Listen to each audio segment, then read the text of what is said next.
Bonjour, c'est Sandra de Solinkea, bienvenue sur ma chaîne YouTube et sur cette nouvelle vidéo. Si toutefois vous ne savez pas qui je suis et ce que je fais, donc je m'appelle Sandra, j'habite en région nantaise, je suis indépendante et mon cœur de métier c'est l'évolution professionnelle. Si vous voulez en savoir plus, je vous invite à aller consulter les 3 précédentes vidéos qui présentent donc mes 3 grands volets d'activité, à savoir le bilan de compétences, qui est ouvert à tous les financements publics, le coaching de carrière et le recrutement.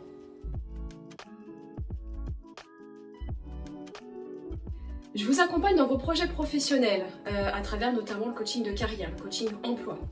Lors de mes accompagnements, souvent on me dit « mais à quoi ça sert de faire un CV ?» Donc aujourd'hui, j'ai décidé de faire un focus sur le CV, le fameux curriculum vitae, pour ceux qui ont fait du latin. Ou pas. Le CV, à quoi il sert? Le CV, c'est un peu, comme je le dis souvent, votre carte de visite.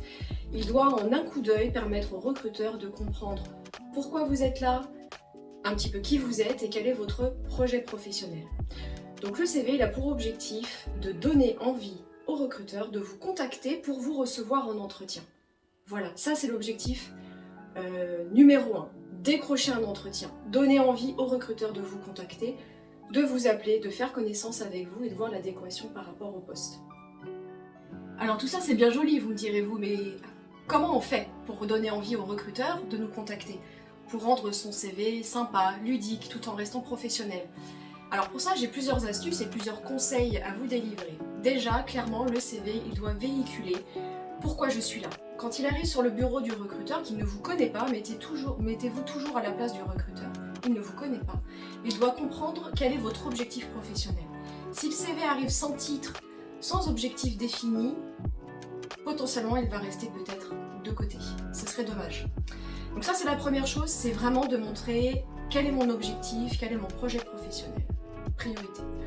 Ensuite, le gros du travail généralement sur le CV, c'est le travail d'inventaire en amont, avant la conception et la rédaction de votre CV, du champ des compétences. Les compétences, ça répond à plusieurs critères. Vous avez d'abord tout ce qui est savoir-faire, classique, généralement les personnes savent assez bien répondre là-dessus, c'est-à-dire je sais faire, je fais, je suis capable de. C'est une compétence métier, technique, etc. qui a été mise en œuvre, mise en application, soit aujourd'hui dans votre poste ou par le passé. Voilà, c'est acquis. La deuxième compétence, c'est le savoir, c'est l'ordre de la connaissance. Donc c'est pas forcément mis en œuvre, mais c'est répondre à la question « je sais comment faire ». Voilà, réfléchissez aussi à ce point-là. Et troisième indicateur, non des moindres, qui aujourd'hui représente un pourcentage élevé vraiment dans les recrutements, c'est ce qu'on appelle, et on le voit beaucoup sur le web depuis quelques temps, les fameuses soft skills, qui veulent dire donc compétences douces, compétences comportementales. En somme, en clair, pour schématiser un petit peu, c'est vos qualités, vos forces, vos atouts. Donc c'est aussi des indicateurs de personnalité. Qui je suis, qu'est-ce que je propose? Répondre à la question « je suis », je fais preuve de. Et là, vous aurez vraiment les verbes d'action et les mots-clés qui vont bien. Objectif, travail des compétences, on les met en lumière en les catégorisant et on crée donc son CV autour des compétences.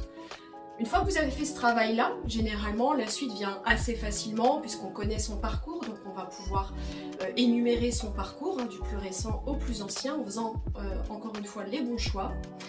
Faire les bons choix, c'est-à-dire pas forcément tout noter sur son CV, surtout si on a un parcours un petit peu confirmé. Mais voilà, faire les bons choix pour mettre en lumière la valeur ajoutée par rapport au poste sur lequel je postule ou par rapport à ce que je propose dans le cadre d'une candidature spontanée. Il faut vraiment que ça ait du sens. Une fois que ce travail du parcours professionnel est fait, vous allez parler de vos formations, donc diplôme, mais aussi les formations continues. La formation, ce n'est pas que le diplôme que vous avez eu quand vous étiez jeune étudiant ou jeune étudiante, c'est aussi toutes vos formations en fait continues que vous allez faire tout au long de votre carrière. Elles ont de la valeur ajoutée pour un employeur potentiel, pour le recruteur qui est en train de consulter votre CV. Donc les formations et ensuite le travail des centres d'intérêt ou toute autre information que vous jugerez utile de communiquer, qui sont également des indicateurs de personnalité. Parlez vrai, c'est ce qui est le plus important, parce que derrière une activité X ou Y, il y a une personnalité qui se dessine et qui se confirme. Donc déjà, ça va être un indicateur de personnalité pour le recruteur, et en plus, ça va générer peut-être un contact un peu convivial en fin d'entretien. La fameuse question, et sinon qu'est-ce que vous aimez faire dans la vie? Vous n'êtes pas à l'abri de tomber sur quelqu'un qui partage votre passion, vos idées, vos goûts, et ça peut créer vraiment, encore une fois, du lien. Donc tout ça, c'est vraiment le travail à faire sur le CV, et si vous avez besoin d'accompagnement pour mettre en place votre outil de recherche d'emploi et vos outils en général, puisqu'il y a aussi l'aide de motivation, les mails de motivation, le profil LinkedIn, n'hésitez pas à me contacter sur contact@solinkea.fr ou à consulter mon site web www.solinkea.fr, Solinkea, et je me ferai un plaisir de vous répondre et de vous guider. À bientôt!